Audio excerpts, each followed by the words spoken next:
Assalomu alaykum hurmatli podpiskchilar, kuzatuvchilar. Kayfiyatlaringiz yaxshimi? Charchash bo'lmayaptimi? Qani bugun aqlimizdagi kishi haqida ochirim qilib ko'ramiz.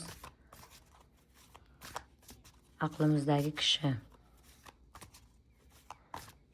munosabatlar davom etadimi yoki to'xtaydimi?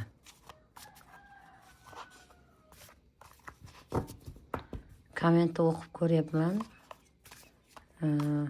Ko'proq aqlimizdagi kishi haqida oching.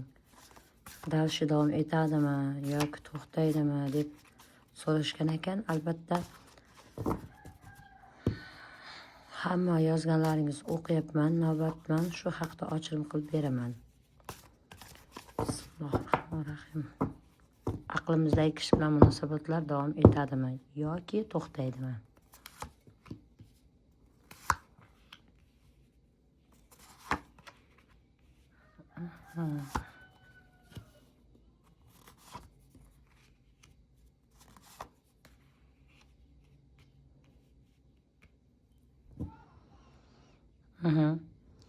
Aqlingizdagi kishi bilan munosabatlar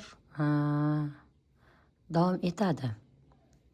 Ajoyib uchrashuvlar, suhbatlar, yana qaytadan sizga kelishi, sovg'alar bilan kelishi kutilmoqda. Lekin o'ylovda o'tiribdi. Siz haqingizda o'ylayapti. Yo'l tushyapti, yo'l yoki biron bir mashina olmoqchimi? Xuddi shunaqa o'zgarishlar qilmoqchi. Dedi gap so'zlardan qochadi. Bu inson dedi degan mayda gap so'zlardan qochadigan egoist inson, o'zini yaxshi ko'radigan, faqat meni aytganim bo'lsin deydigan, ozgina rashkchiroq, menimcha mansabda o'tirgan shaxs bo'lib ko'rinyapti. Baland bo'yli, unaqangi ko'rinishi ham baland bo'yli, akkuratniy inson bo'lib ko'rinyapti meni ko'zimga. Siz ham anoyi emassiz. Siz ham shunday insonni bo'y sindira olgan ayolsiz deb men bemalol ayta olaman.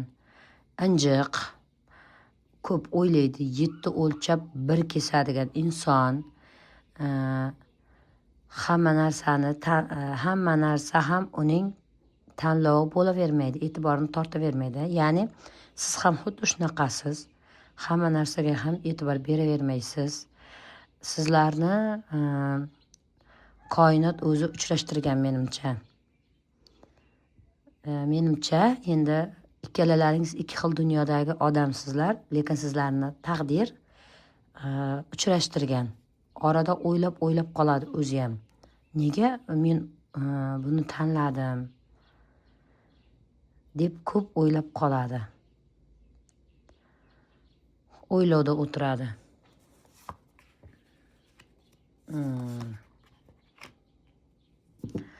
Siz uning ko'z o'ngida ko'rkam, har tomonlama o'ziga to'q. Menimcha siz ham biron joyda ishlaysiz.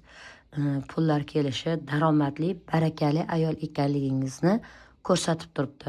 U sizni Alloh tomonidan kelgan baxt qushi deb ta'riflaydi ekan. O'zi o'tirganda, o'ylaganda, xayollarida, o'ylarida judayam ko'p o'ylanib o'tiradi. Baxtli bo'ling sizlar. Munosabat tugamaydi, munosabat davom etadi ekan. Faqat mana shunaqa mayda gap so'zlardan